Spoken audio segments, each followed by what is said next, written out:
एक छोटे से गांव में एक गरीब बेवा औरत अपने बेटे अहमद के साथ रहती थी।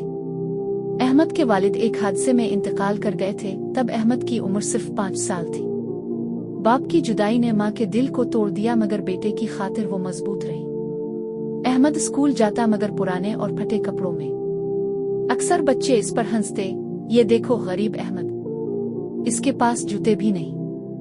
अहमद चुप हो जाता, लेकिन इसकी मां हमेशा तसल्ली देती, बेटा गुर्बत कोई शर्मिंदगी नहीं, असल दौलत ईमान और मेहनत है। एक दिन ये लोग तुम्हारी मेहनत को देखकर शर्मिंदा होंगे। माँ खेतों में मजदूरी करती, कभी लोगों के घरों में बर्तन धोती, ताकि बेटे की पढ़ाई का खर्च पूरा हो सके। वक्त गुजरता गया, अहमद पढ़ाई में सबसे आगे निकलने लगा। उस्ताद भी इसकी तारीफ करते। लेकिन एक दिन इसकी माँ सख्त बीमार हो गई। डॉक्टर ने कहा, अगर फौरन इलाज न हुआ तो हालत बिगड़ जाएगी। अहमद ने गांव के अमीरों के दरवाजे खटखटाए, मगर सब ने बहाने बना दिए। कोई कहता अब अभी पैसे नहीं हैं, और कोई कहता हमें अपने कामों से फुर्सत नहीं। मायूस होकर अहमद रात को मस्जिद में बैठ गया और रोते हुए दुआ करने लगा, आ अल्लाह, मेरे पास कुछ नहीं, ना पैसे हैं ना कोई सहारा, लेकिन अब सब कुछ कर सकते हैं। मेरी माँ को शिफा दे दीजिए, मैंने हमेशा आप पर भरोसा किया है।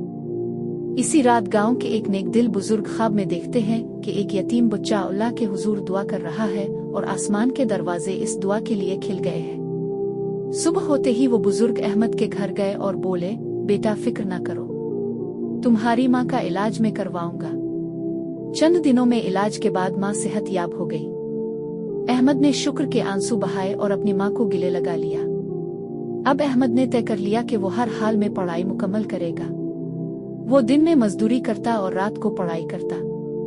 गांव वाले अक्सर कहते, ये गरीब लड़का इंजीनियर बनने के ख्वाब देख रहा है, लेकिन अहमद कहता, मेरी माँ ने मुझे दुआ दी है और अल्लाह के हाथ सब मुमकिन है। साल गुजरते गए। अहमद ने मेहनत से मैट्रिक और फिर कॉलेज में आला नंबर हासिल किए। बिलाखिर इसे शहर के एक बड़े इदारे से स्कॉलरशिप मिल गई। अहमद शहर गया, दिन रात मेहनत की, मुश्किलों का सामना किया। कभी खाने को रोटी ना होती, लेकिन इसने हिम्मत ना हारी। कई साल बाद वो एक कामयाब इंजीनियर बन गया। बड़ी कंपनियां इसे नौकरी की पेशकश करने लगे। अहमद ने पहला तनख्वाह का चेक माँ के हाथ में दिया और कहा, माँ, ये सब आपकी दुआओं का नतीजा है। माँ की आंखों में खुशी के आंसू आ गए। कामयाबी के बाद अहमद अपने गांव वापस आया। अब वो एक गरीब बच्चा नहीं, बल्कि एक कामयाब और इज्जतदार इंसान था।